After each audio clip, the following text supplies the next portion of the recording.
What is up, everybody? It is your boy Farai. Thank you once again for tuning into another video, man. We're going to be doing another question answer, so stick around. Shout out to everyone in the notification squad, and shout out to everyone for leaving a comment. Also, shout out to everyone for liking all the videos and the ongoing support. We're hitting 30k soon. I'll do another free preset pack giveaway. But in the meantime, let me answer some questions from some comments that I might have missed throughout all of these weeks. But yeah, man, hang out for a few minutes and let's get it. So first question would be CCHTV asks, what's your opinion on Kaotica eyeball or any other foam ball you put over your mic? Well, I'm a big fan of acoustical treatment. As you can see, my room is fully treated, so I would say try anything that is going to help you get a better sound. The Kaotica eyeball, I've actually seen a lot of pros using. I watched a vlog of Tinashe, the female vocalist. She's pretty cool, and she's using one. And you know, listening to the mixtape that she recorded, I think it's the latest one, I forget the name now, but she was using one, recording in a closet. So if the pros are using it, you should be definitely good to use it. I have seen a bunch of YouTubers using shields and balls and whatever you can add onto your microphone to help benefit the sound, and I do believe it works. Any percentile of increase is good, but if you do feel that you try one of these things out and you feel that it's kind of hurting your vocal, then definitely kind of discard that.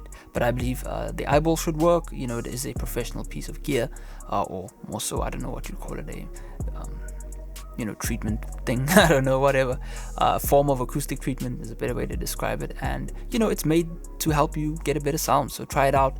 I definitely personally don't recommend foaming out a room. I don't believe that does much help towards your vocals, besides only treating the top end of your vocals. So it will definitely help with the early reflections within your room. So for example, if you clap in your studio and you're hearing like a kind of zingy clap sound, like a drrr, then that's definitely what we call flutter echo, and that's not good for recording vocals in. So if you can put one of those balls on and the flutter echo is removed, then that's good for you, then definitely keep it. But what foam won't do is help you treat the lower bass of your vocal, and if you have real kind of spikes within 200, 300 hertz down to 100 hertz, you're definitely going to have a hard time mixing your vocals. So for anyone out there feeling like their vocals sound super muddy when they've been recording and they're hearing the reverb in their room, you definitely need to find some form of acoustic treatment. But as I said, try and learn every day. I started off with foam, then we made some DIY panels, and then we built a studio. So do what you need to do to enhance your sound. It is always good to keep progressing forward. So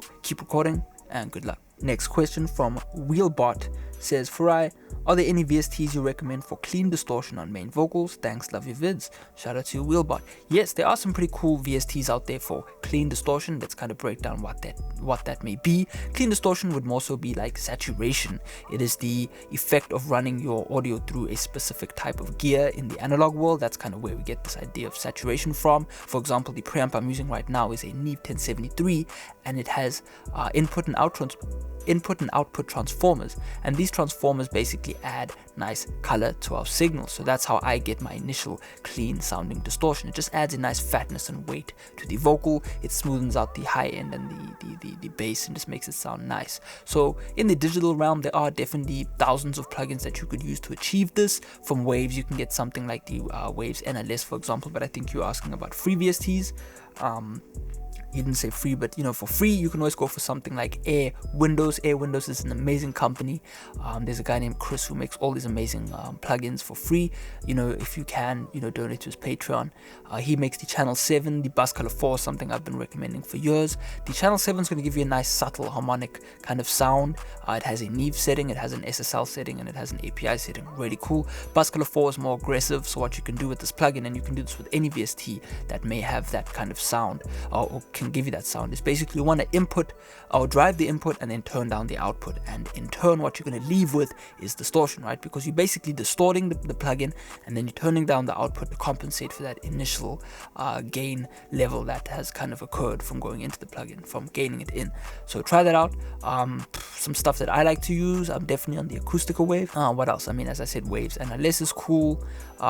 There's a few Neve plugins, Neve emulation preamps as well from Kush Audio. they've got some stuff, $30 plug-in, but definitely start off with the Air Windows. It is free and it'll definitely teach you how to get a better sound. One thing I do on all of my mixes these days is I apply an Kaotica preamp emulation, which kind of emulates a real Neve or a real SSL or something, and that just gives my sound a more kind of console-like feel, because what has always happened traditionally within audio is generally when you're recording a band or you're mixing a band or something, you generally pull up all of your tracks from your mix into a recording console or a mixing console, and you would get this sound. Some people use consoles just to sum, some people buy summing amplifiers, which then you can boost again with preamplifiers. It's really interesting. There's a whole world behind this kind of saturation thing. But yes, to answer your question, you definitely do want to add some sort of saturation to your vocals, to your beats, just to give it that kind of analog girth. Some mixes don't need it. Some mixes sound really good clean. So, mess around with the different stuff. Air Windows, Waves, Acoustical Audio, Plugin Alliance actually makes some really cool stuff. They just endless amounts of plugins. So definitely do a YouTube search, top 5 saturation plugins or something like that, and you find stuff to harmonically saturate your vocals. So hopefully that answers your question, and keep mixing. Kenzo Barrington and it asks, question: does he not put a de-esser on his vocals? Okay, so a de-esser, man, every vocal is different, but a de-esser is essentially a compressor, just more so a high frequency compressor, which you can then choose which specific frequency, whether it's a shelving type compressor or whether it's a kind of notch type compressor. You really choose what you want to compress, so that really depends on the vocal. If you have a really spiffy sounding vocal, if you've recorded pretty harsh, then you are going to use a compressor. It also depends on how the vocalist is singing. Some songs do tend to come out more harsh than others due to the different scales of the song. So some songs you might be singing in a lower tone and there won't be many S's to actually compress, so you don't really need a high frequency compressor or a de-esser. All you essentially need to do is just kind of EQ out certain things that you don't like. I generally de-ess, but some songs, as I said, I just won't de-ess at all. EQ will do the job. So it really depends on the vocal. You don't have to use every single tool on every single vocal. You'll learn over time, as you mix, that specific songs just don't need it. So yeah, man, use a de-esser if you feel that the vocal is kind of inconsistent, you know what I mean? So for example, there might be, if there's only one spiffy kind of part of the whole vocal take, then all you need to do is actually just automate out certain parts. Generally, S's are very specific on the vocal, so if you can just kind of run through your vocal, that's kind of how it was always done in the old school, was just to kind of ride the vocal, automate the vocal, and then just make sure that things kind of don't stick out. So if you are lazy, or if the whole vocal needs de-essing, definitely do it. I know there's a YouTuber, Sean Devine, shout out to him, who does, he pretty much de-esses the hell out of his vocal, and that definitely works sometimes. It's definitely nice if you want to get that kind of rap sound. You can then heavily de-ess with, for example, the Waves de-esser, which is my favorite, and then you can actually boost with an EQ afterwards. So there are many ways to achieve the same thing essentially, but in kind of theory, you want to make sure that your recordings sound good from the get-go. I generally prefer recording my vocals slightly darker. That way I don't have to worry about subtractively EQing everything out of the vocal afterwards. It's very nice to be able to rather focus on doing like a 3 dB boost or even doing a 20 dB boost and it not sounding too harsh. You essentially want the air from your vocal, but not so much that kind of popping S sound. That's when you use a de-esser. So use the tools that are available, EQ as well as a de-esser, as well as a compressor in general. If you can kind of squash your vocal, you can kind of get it more consistent sounding. There are many ways to do the same thing. Hopefully this covers your question, but yeah, man, keep mixing. Necro AliX718 says, still notification gang, wave gang, what's up? Thank you so much, Farai. My favorite of my songs uses your Last Young Thug template. That is good. As I said, it's always nice to see people using the recording templates that I make, man. They're really cool to use. They kind of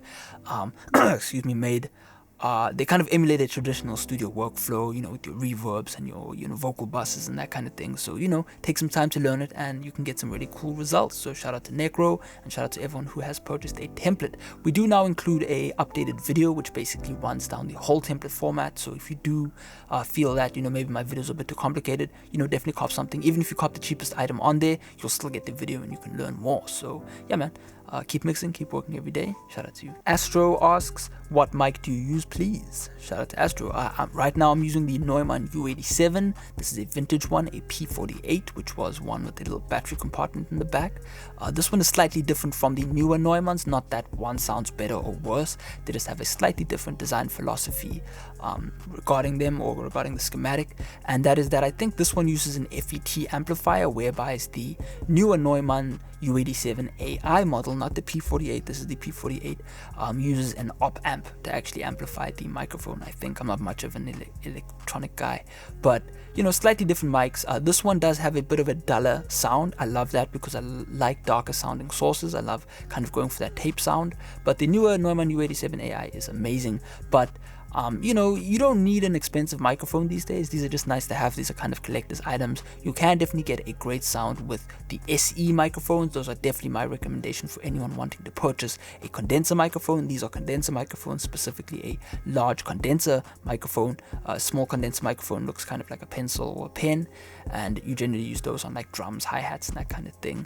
There are a lot of good dynamic mics as well. The Shure SM7B is a great microphone to record with, especially if you want that nice smoothed out sound. Michael Jackson used to use it, so you know, there's so many options out there. But definitely, if you want to get a better sound, I recommend getting a Focusrite interface, right? The Scarlett, the newest ones, the 3rd gen I think is the newest one, with a SEX1. That is just my opinion to getting a great sound. But AKG make good mics, and they're under $200. SE Blue microphones as well. I've got a Blue Spark sitting somewhere in the studio, and you know, get whatever you need, man. Even if you're using a USB mic, just get something and start recording. It is best to, you know, start then to kind of ponder all the different options. So yeah, man, hopefully you guys enjoyed this video. Hopefully I answered some of your questions. Feel free to ask more questions in the comment section below. Check the links out as well. Check some of my playlists on all the different various vocal mixing videos that I have, and I hope you have yourself a good week. I'll check out next time. Peace out.